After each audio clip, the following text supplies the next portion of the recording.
hello there, Seraphim 17 once again. This is my Dawn of Dreams hard, no damage walkthrough. Anybody who's watching this or who's read the title knows that it's a Onimusha. I don't need to keep reminding you that. This is Mission 4, Ohatsu's Tears. We are playing as Jubei, and this is something you need to bear in mind, guys. When you play this game, every so often there will be a specific sequence where you have to play as a different character. When you in the partner scheme, which this game employs, you can play as any character you want. I will always favour Soki because he's the guy with the sword, and I'm kind of a guy with the sword type of person. However, the other players do have some very specific and useful functions which need to be known.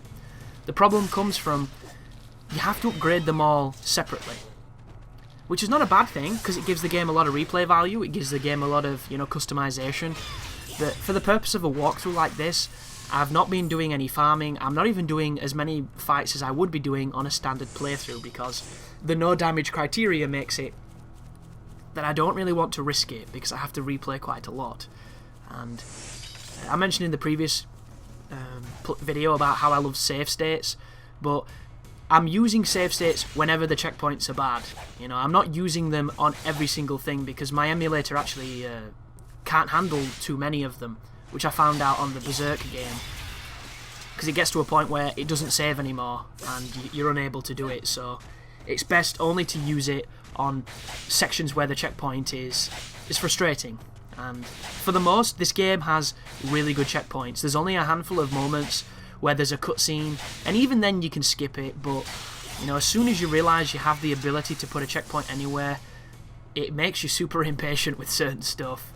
That's definitely something I noticed when I was playing the Berserk game. But that game, fuck that game. I love Berserk, and I understand people who have an appreciation for that manga, but it deserves a much better game than that in almost every feasible way. Like, playing this game literally felt like the Eucharist in comparison. It felt like I was taking in a part of Jesus' body and being enlightened due to it compared to that fucking Berserk game. Because this is Capcom back when Capcom had a soul, back when they made the best games in the industry, back when their franchises, it wasn't just, oh, it's November, I guess we're going to get another fucking Assassin's Creed or another Call of Duty or another identikit clone bullshit generic game. It was, we're getting another Onimusha, we're getting another Devil May Cry, we're getting another Resident Evil, we're getting another something we love and we know is going to be good. And it's back when, I don't know, it was just, gaming was so much more idyllic. It was halcyon days, and we're only just realising now that the technology gets better but the games get worse. It's so strange. And I love this game so much, and that's why I'm covering it, and I appreciate that people might not want to watch it. I also appreciate that it's pretty old, but I have to represent it because of how passionate I am about it and just how good I think it is. And I know there'll be people just like me who never gave it a chance, who have no idea of how fun this game is. And sure, it's not survival horror like the previous ones. It's easier than the previous ones in some regards, but it's still fun, and that's the main thing. It's diverse, it's deep, it's detailed. It's just bloody fun. These are the spider guys too. The spider Isen is actually pretty simple when you can set it up. Whenever he's on the wall and he dashes towards you in the one where he lands before he swings, the second his feet touch the floor, if you press attack, you will get the critical kill on him. Right now I'm looking for him so I can try and do it and show it off, but this gets really weird because this is in fact a fixed camera corridor and I really do not want to risk taking damage. The guy behind me is the axe dude. Criticals on him, very tight, very tricky.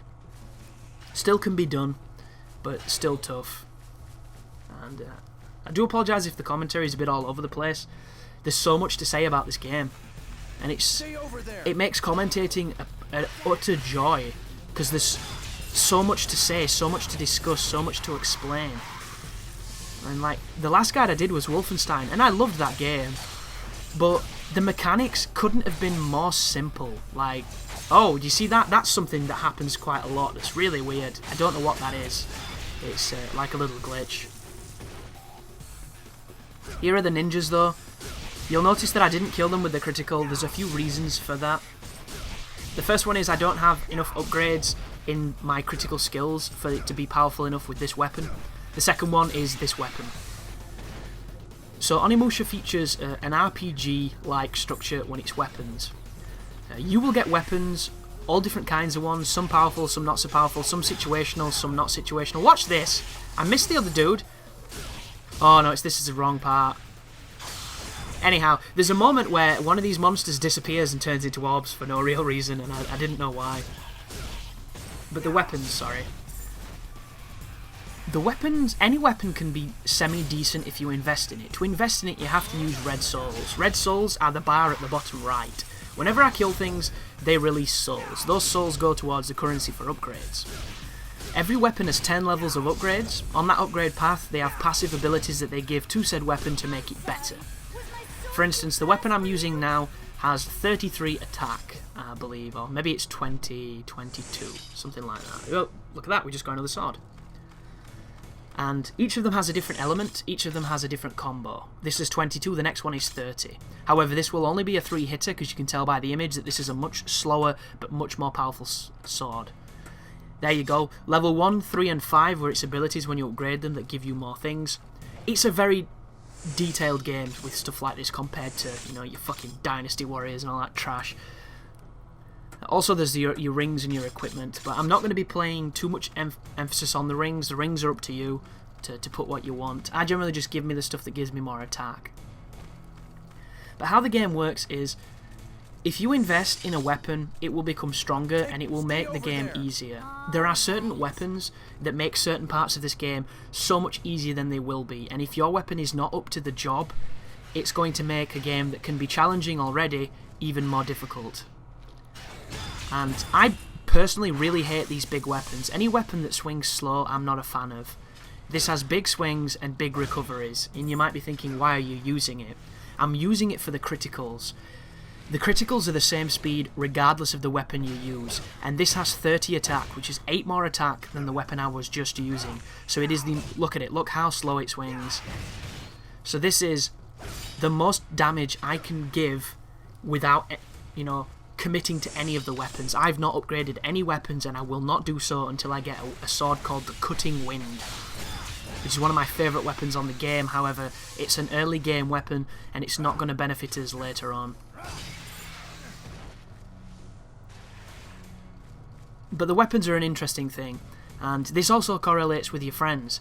If you haven't spent anything on your allies, when it comes to those ally sections, they will take so much longer just because you didn't put any points in, and it's kind of a double-sided sword, because the pool of orbs is the same you use for all characters, so you have the choice of either making everybody half strong or one person really strong. And for me, I will always go the one person really strong route, because there's only so many paths that you have to take with the other players unless you choose to play as them. And as I've mentioned, aside from moments where we need to use them, I will be using Soki, who is the dude you've seen me use. But back to difficulty, which I started 2 videos ago, and I've been derailed by just some of the stuff that's happening on the screen. Also, you can see I've taken damage, folks. If you watch the video closely, you will see me take damage when I swapped to play as Jubei. My Soki was not in down, he was not in defend. He got greedy, apparently, and he took a big piece of damage.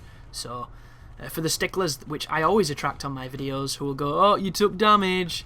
Yes, I did take damage, but I wasn't controlling, and technically it was nothing to do with me. Thus, it still abides by the parameters that I've set on myself, because this is a restriction guide that I am setting the standards for.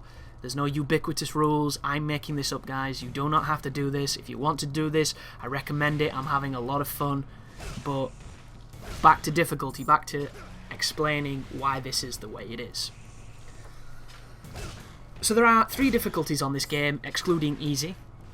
Normal, which is actually very hard. I got my ass kicked on my first playthrough. Normal on this game is harder than the hardest difficulties on pretty much the last year of guides I made. Obviously, there are a few exceptions. Anything that is an action game that is renowned for difficulty, that's an exception. Like, I think I died more on this game on normal than I did in my Dark Souls 2 blind playthrough, when I put all those ridiculous difficulty modifiers on. You know, because some parts of this game, really tricky. Some of it not for the right reasons, but still, you know, I had a tough time with some bosses especially. And because I knew I was going to do something along these lines, I was being even more restrictive with my character. You know, I never used the drive or the power upgrades, I never increased my life, I never increased any of that bullshit. I never upgraded my armor, which actually ended up biting me in the bum. Because on this game, upgrading your armor, the first 30 levels have only to do with how many equipments you can, how many accessories you can equip. And I didn't know this. I thought they would put my defense up, and because I didn't want to get hit, I don't care about defense. So instead, I didn't put any points in, and I played the entire game with one accessory, and you can get 3. So, and accessories are a big deal too.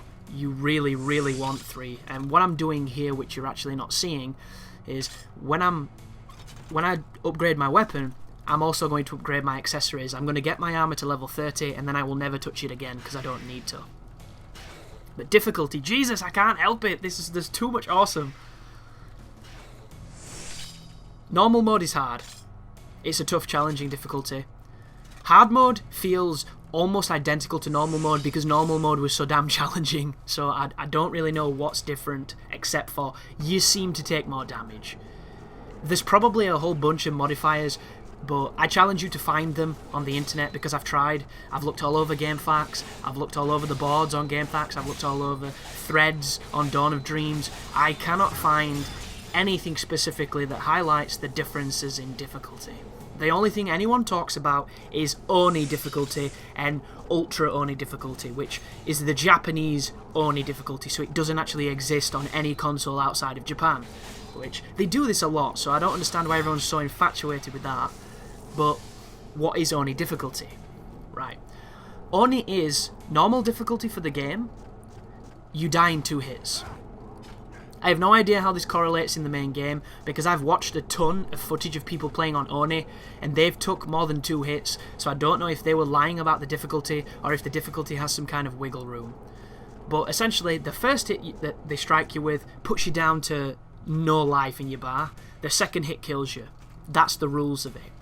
So I'm thinking to myself, it took me like 30 hours to play through this game.